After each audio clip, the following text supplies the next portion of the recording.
South African households have been under severe pressure for some time now due to a combination of high and rising inflation, higher interest rates, and slow economic growth.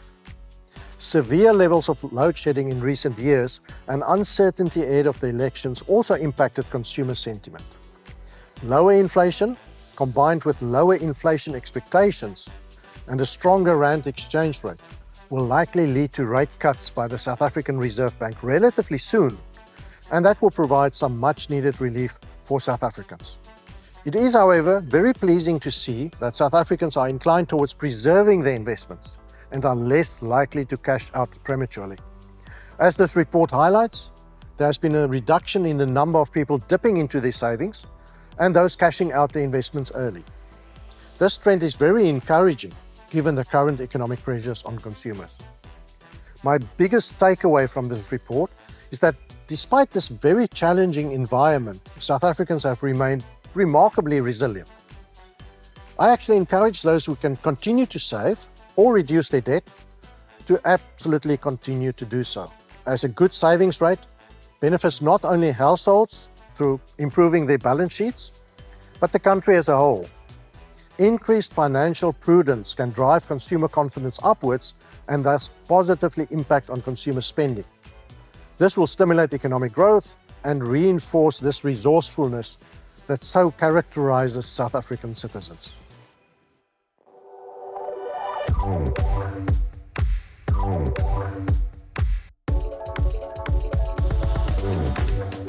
This new sense of optimism is welcome, perhaps not totally unexpected, even though some people would say surprising. But despite these numerous challenges South Africans face, the direct impact on people's financial well-being has been relatively significant. The fact that over 1 in 3 working South Africans have expressed confidence in the country's economy, and that is very welcome indeed. Given that this study was conducted a few months before the national elections, it is perhaps plausible that this optimism was influenced by the lower levels of load shedding we've seen in recent months, and perhaps a hopeful outlook towards potential political change, and thus the anticipated positive impact on policy change and the economy after the elections. Despite these current challenges, it is important to recognize that these obstacles can be overcome with the right policies and initiatives. We need comprehensive strategies in South Africa to drive that economic growth, to create jobs, and to address social imbalances such as poverty, weak education, and high youth unemployment. I'm confident that the new government of national unity can actually get us there. The resilience and resourcefulness highlighted in the Old Mutual Savings and Investment Monitor report demonstrate that South Africans are ready to adapt and thrive under better circumstances. Thus, this new sense of optimism, while partly driven by pre-election sentiments, could be harnessed to galvanize support for meaningful economic and social reforms that will significantly benefit future economic growth.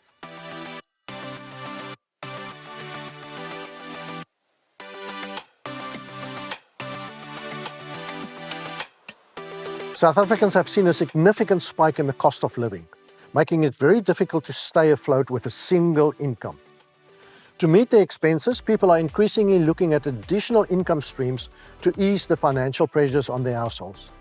This trend is reflected in the Old Mutual Savings and Investment Monitor 2024 report, which shows that 57% of employed South Africans consider themselves so-called polyjobbers, in other words, engaging in side hustles, freelancing, and after-hours work.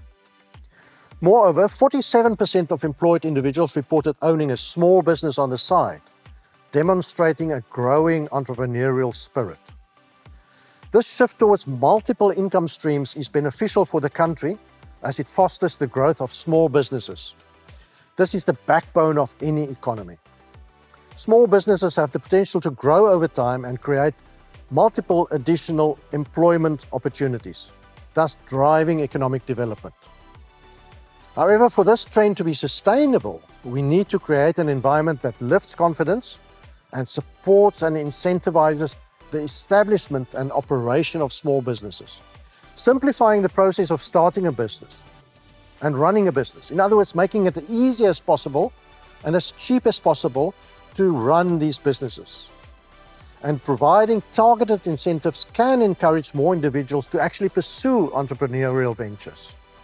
Ultimately, this will contribute to economic growth and stability.